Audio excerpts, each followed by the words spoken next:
మనం ఇప్పుడు కరీంనగర్ జిల్లా గన్నేరువరం మండలం కాశీంపేట గ్రామంలో గల పుణ్యక్షేత్రమైనటువంటి స్వయంభుగా వెలిసిన మానసాదేవి అమ్మవారు మరియు స్వయంగా వెలిసిన లక్ష్మీదేవి అమ్మవారు గల ఆలయంలో ఉన్నాము. దీని చరిత్ర ఏంటంటే, ఇక్కడ వీరభద్ర ఆలయము 800 సంవత్సరాల క్రితం ఉండేదంట. అది గుప్తమై ఒరిగి పడిపోవడం వలన ఆ విగ్రహాన్ని మళ్ళీ తీసి ప్రతిష్టాపన చేయాలని ఊరు పెద్దలు బ్రాహ్మణులు అందరూ వచ్చి దాన్ని తీస్తే, దాని కింద అమ్మవారు ఉన్నటువంటి విగ్రహం వీరికి తెలియదు కాబట్టి ఈ విగ్రహాన్ని తీసుట వలన వాళ్ళకు వైబ్రేషన్ వచ్చి అక్కడ అందరూ పరేషాన్ అయిపోయి వైబ్రేషన్ వచ్చిందట. ఏంది ఇట్లా వైబ్రేషన్ వస్తున్నది ఏంది అని చెప్పేసి అంటే చెక్ అని ఇట్లా మెరుస్తుడు, ఇట్లా వీళ్ళకు విచిత్రం వేసి ఏంది ఇది అని చెప్పేసి అందరు కలిసి ఆ విగ్రహాన్ని తీసే వరకు ఆ విగ్రహం కింద ఈ అమ్మవారి విగ్రహం వెళ్ళిందట. అయితే ఈ అమ్మవారి విగ్రహం అని వాళ్ళకి తెలియదు. మంచి మంచి మేధావులు శాస్త్రజ్ఞులను వాళ్ళందరూ తీసుకొచ్చి, మరి ఇది ఏంది ఏం కథ, ఇది ఏమి విగ్రహము అని పరీక్ష చేసి చూస్తే ఇది మానసాదేవి విగ్రహం అని చెప్పేసి అర్థమైంది, నిర్ధారణ చేసిండ్రు అన్నట్టు. ఈ పూజారులు ఎక్కడి నుంచో పెద్ద పూజారులను తీసుకొచ్చి చూపిస్తే, ఇక అక్కడ అదే టైంలో ఆలయాన్ని మళ్ళీ కొత్తగా నిర్మించుకొని ఈ అమ్మవారి విగ్రహాన్ని అక్కడ పూజ జరుపుకుంటూ ఇప్పటి వరకు ఎంతో దూరం నుంచి ఎక్కడి నుంచో భక్తులు వస్తున్నారు. కోరిన కోరికలు తీరుస్తాయని చాలామంది చెప్తారు, 100% అంట. ఇగో ఇక్కడ ముందు అమ్మవారి దర్శనం చేసుకున్న తర్వాత దాని పక్కనే కుడి సైడుకు గేటుకు దగ్గర పెద్ద హౌస్ ఉంటుంది, కోనేరు.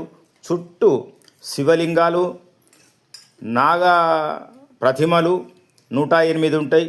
మన చేతుల మీదుగానే మనం ఇష్టం వచ్చినప్పుడు మనము పోసుకోవచ్చు, అవన్నీ నీళ్లు పోయచ్చు, అభిషేకం చెయ్యొచ్చు.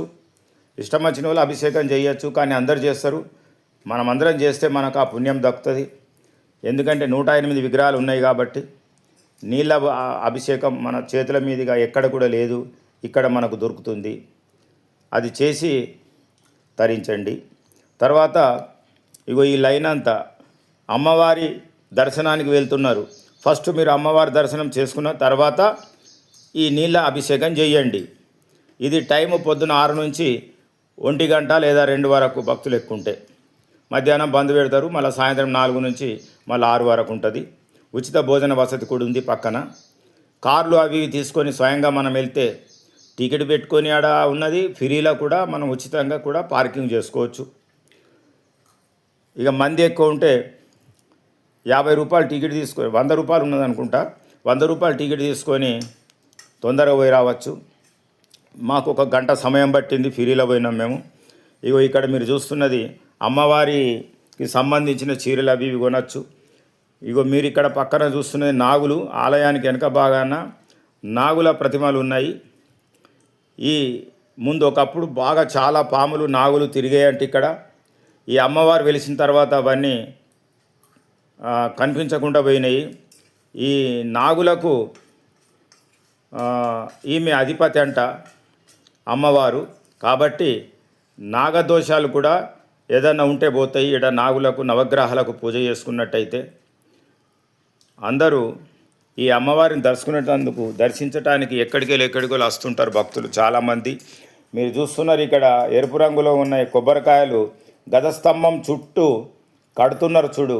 సంతానం గురించి, పెళ్లిల గురించి ఏది మనసులు అనుకొని కోరిక నెరవేరాలనుకుంటే 100 రూపాయలు ఇస్తే ఇక్కడ ముందే స్టార్టింగ్లో గేట్ దగ్గర బుకింగ్ ఉంటుంది. ఒక రూమ్లో టికెట్ ఇస్తారు. టికెట్ తీసుకొని పక్కనే కుంకుమ, పసుపు, కొబ్బరికాయ, ఎర్రది ఒక బట్ట ఇస్తారు. అది గర్భగుడిలో కూర్చున్న తర్వాత ఆడ సేవాదాలు ఉంటారు, ఆడవాళ్ళు సేవ చేసేటోళ్ళు. వాళ్ళు చెప్తారు మనకు ఐడియా, గిట్ల ముల్లెగట్టు, ఇక్కడ ఏమైనా పైసలు వేస్తే ఇలా ఇట్లా మీ కోరికలు అనుకోని ఇదే గర్భగుడిలో కూర్చుని అమ్మవారికి చెప్పుకున్నాక బయటకు వచ్చి ఆవరణలోనే ఉంటుంది గజస్తంభము. ఆ గజస్తంభంలో మీ ఇష్టం వచ్చిన ప్లేస్లో కట్టుకోవచ్చు ఆ ముడుపుని. ఇక పక్కనే కుడి సైడు కొబ్బరికాయలు కొట్టే స్థలం ఉంటుంది. లోపల కొట్టనివ్వరు, బయట కొబ్బరికాయలు కొట్టిస్తారు, వాళ్ళే కొట్టిస్తారు మనం ఇస్తే. ఈ కొబ్బరికాయల పక్కకే నవగ్రహాలు ఉంటాయి, నవగ్రహ పూజ చేసుకోవచ్చు. తర్వాత ముందు భాగంలో ఈ కోనేరు అటువంటిది హౌజ్ కట్టింది ఉన్నది. ఈ మొత్తం నవగ్రహాలకు జలాభిషేకం చేసుకోవచ్చు. ఇది ఇక్కడ ప్రత్యేకత. ఇంకా మీరు ఏదన్నా ఉచితంగా పోవాలా అనుకుంటే మాత్రము కొంచెం టైం ఎక్కువ తీసుకుంటుంది. మేము శుక్రవారం పోయినాం, 1 గంట పట్టింది. చూస్తున్నారు చూడు, లైన్ చూస్తున్నారా, అంతమంది ఉన్నారు. ప్రత్యేకించి ఇది శివాలయంకు సంబంధం, శివాలయం కాబట్టి శివుని పుత్రిక అని చెప్తున్నారు ఈ మానసాదేవి. మళ్ళా పక్కనే లక్ష్మీదేవి అమ్మవారు కూడా ఉన్నారు. ఈ లైన్ చూసి ఏం భయపడద్దు, తొందరగా లైన్ కదులుతుంది. మీరు ఇంకొకటి ప్రత్యేకత ఏంటంటే, ఇగో మీరు ఈ చెట్టు దగ్గర చూస్తున్నారా పబ్లిక్, ఇవి ఇక్కడ నిలబడ్డ చూడి గొడుగు కింద. ముందు వాళ్ళు చెప్తానే ఉంటారు, వద్దంతా చెప్తున్నారు మైకుల. ప్రత్యేకించి ఆడవాళ్ళు పసుపు పారాని కాళ్ళకు రాసుకొని పోయితేనే దర్శనం. ఇంకోటి చెప్పాలా మీకు, ఆడవారు వెంట్రుకలు విరబోసుకోవద్దు, సికన్ వేసుకోవాలా, జడన్ వేసుకోవాలా. ఎందుకకు వెంట్రుకలు విరబోసుకొని పోయితే, కాళ్ళకు పసుపు రాసుకోకపోతే దర్శనం చేయనియరు అన్నట్టు. దర్శనం పాప చేస్తామంటున్నారు పంతులు, మైకులో కూడా చెప్తున్నారు వాళ్ళు. ఇది పాటించాలా మీరు. ఇక్కడ ఇది ప్రత్యేకత అన్నమాట ఈ దర్శనానికి వెళ్ళాలంటే. అట్లా ఇక మీరు చూడు, మేము వచ్చినాము, మేమే అది మా నిజం కేరేషన్ వాళ్ళము. ఆ దర్శనంకి వచ్చినాము మేము. మాకు 210 కిలోమీటర్లు వస్తుంది. 210 కిలోమీటర్ల దూరం నుంచి మేము దర్శనంకి వచ్చినాం, ముడుపు కట్టినాం మేము కూడా. ఇక్కడ చాలా ప్రత్యేకత, కోరిన కోరికలు నెరవేరటానికి అవన్నీ టెంకాయలు ఎట్లా నిండిపోయినాయి చూడండి. ఒక లైన్ తర్వాత గజస్తంభానికి చుట్టూరుగా అవే. అది కొబ్బరికాయ ఉంటుంది, అందులో పసుపు కుంకుమ వేసి పైసలు అనుకున్న పైసలు ఏమన్నా వేసి మనం ముడుపు కట్టుకోవాలా. గర్భగుడిలకు కెమెరా తీసుకొని రానియలేరు కాబట్టి నేను గర్భగుడిలో షూటింగ్ చేయలేదు. అమ్మవారు విగ్రహాలు చాలా సుందరంగా కనపడతాయి. అమ్మవారు దర్శనము చేసుకుంటేనే మనకు ఆడ ఏదో వైబ్రేషన్ వచ్చి జన్మ తరించినట్టు అనిపిస్తుంది, కోరిక అప్పుడే నెరవేరుతుందో అనిపిస్తుంది. మీరు అచ్చిడ ముడుపు కట్టుకోవచ్చు. ఇది చుట్టూ ఆలయ ప్రదక్షిణ చేయాలనుకుంటే చెయ్యొచ్చు. ఇది నాగులది, నాగులకు అధిపతి కాబట్టి మానసాదేవి. ఇక్కడ నాగపూజ చేసుకున్న చాలా నాగదోషం ఉన్న వాళ్ళకు మంచి ఫలితం ఇస్తుంది.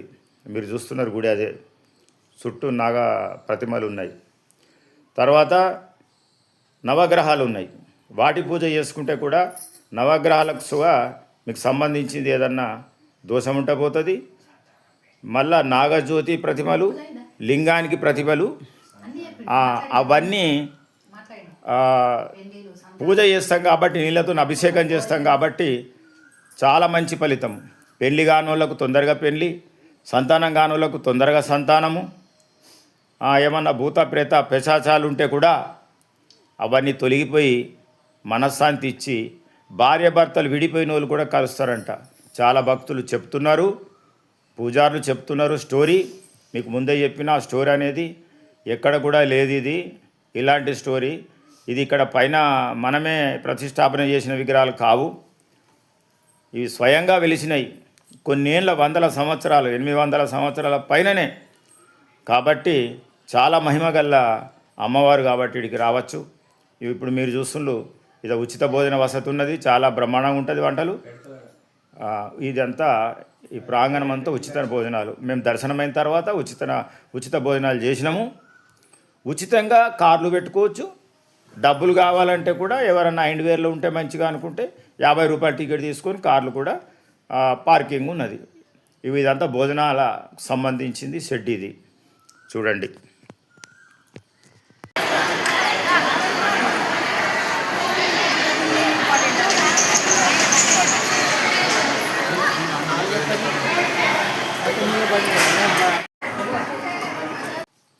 ఇక్కడ మీరు చూసేది శ్రీ ఆంజనేయుని విగ్రహము.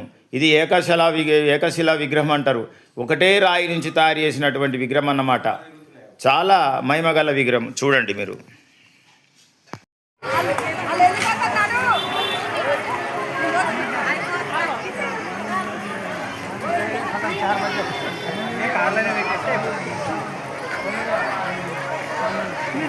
ఎన్ని ఉన్నది ఇంకా కారు